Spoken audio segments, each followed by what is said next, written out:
Hello and welcome. My name is Megan. I'm Savannah. And I'm Anna. We are students in the Occupational Therapy program at the University of Alabama at Birmingham, and we are going to discuss nutrition and how it relates to those with multiple sclerosis. Today, we want to give you the basic nutrition facts to help you live and eat healthy with multiple sclerosis.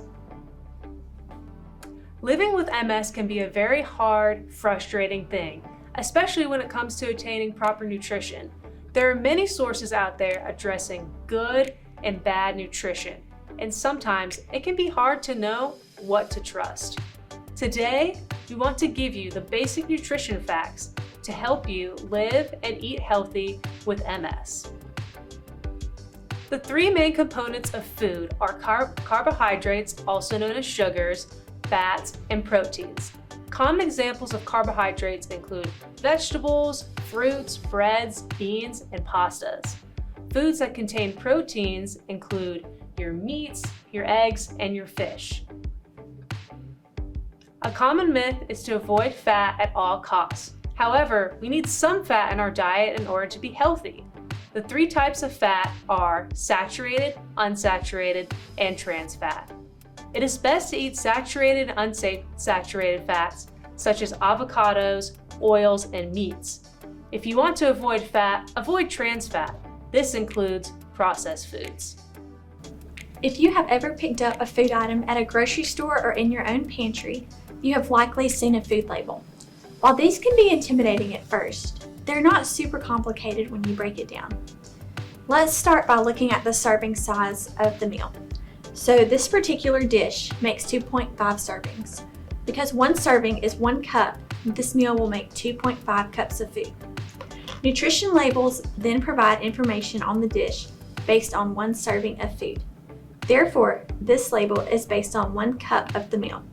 So we can see that 1 serving, after being prepared, is 330 calories. To figure out the total calories in the entire dish, simply multiply this total servings in the meal by the calories in 1 serving. So in this meal, it would be 330 times 2.5 servings. This means the entire dish has 825 calories. The next aspect of labels is to look at the percent daily values. The percent daily value means that this meal contains a certain percentage of the amount of a certain nutrient that you should consume per day. This particular meal contains 12% of the daily fat requirements included in a typical diet.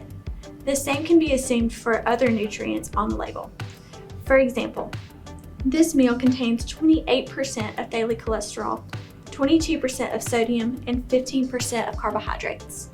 Below the macronutrients and sodium, there are important vitamins and minerals that this meal contains.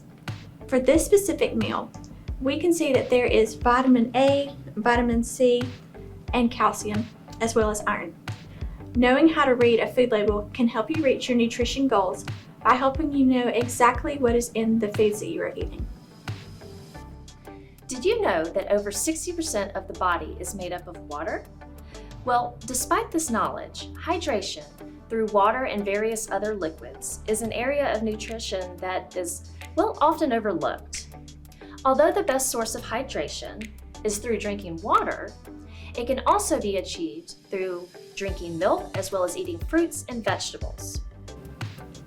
Calculating how much water to drink in one day can sound rather intimidating, but is actually a very simple process.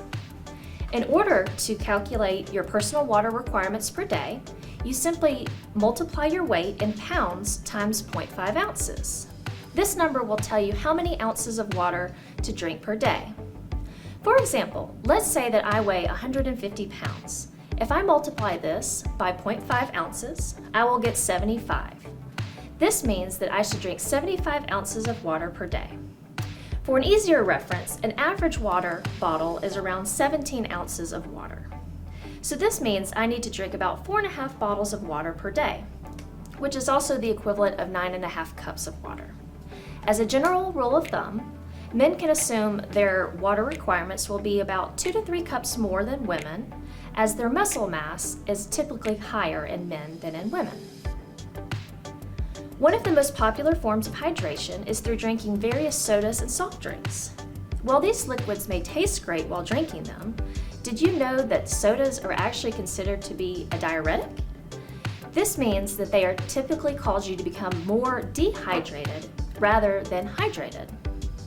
Other popular drinks that include large amounts of sugar are juices and sweet coffees. All right, so now I'm going to show you a few examples of some drinks that are very popular in the United States and show you how much sugar is actually in them. So to get started, we have a Lipton iced tea peach flavored.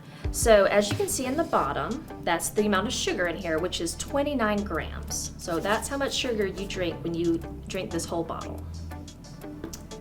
The next item that we have is a Coca-Cola. So this is going to be 65 grams of sugar. Now we have a juice, so we have a Minute Maid orange juice, and within this orange juice there are 36 grams of sugar. It might be a little hard to see, but they're there at the bottom. For all you coffee drinkers out there, the next one we have is a Starbucks Frappuccino, mocha flavored, and this has got 46 grams of sugar. So I'll turn it this way. So this is how much sugar you are drinking when you drink just one of these. And lastly, for sports drink, we have a Gatorade.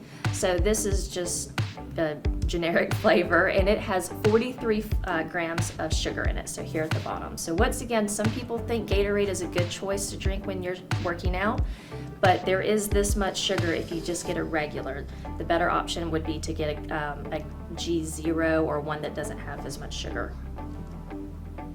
Today's society screams that carbs are absolutely terrible for you. While anything can be unhealthy in excess amounts, carbohydrates are actually essential to proper body functioning. Did you know that your brain operates solely on a sugar called glucose? This glucose that fuels the brain comes straight from carbohydrates.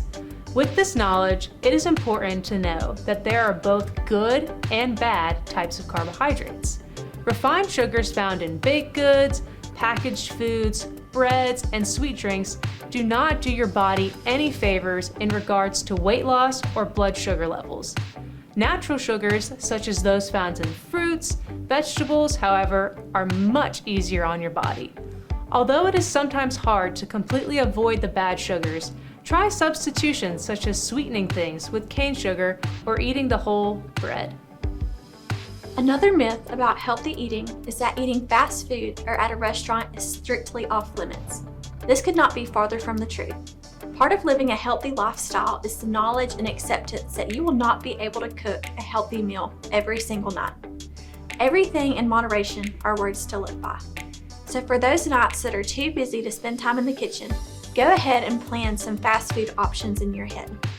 Once you have a few picked out, think about some healthy menu options at each of these places. For example, you may opt for a grilled chicken sandwich over a fried chicken sandwich, or a salad over a hamburger. Keep these in your back pocket for when you're feeling fatigued or are busy. A final nutritional myth that is preached in our society is that it is healthy to skip meals. This may seem like a quick and easy way to lose weight, but it is not a good thing to put your body through. It is much better to eat 3 healthy meals rich in calories versus 1 meal per day that is satisfying but is full of excess fats and sugars. Skipping meals can ultimately lead to overeating whenever you finally do put food into your body.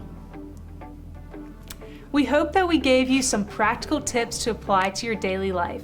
Thank you for watching.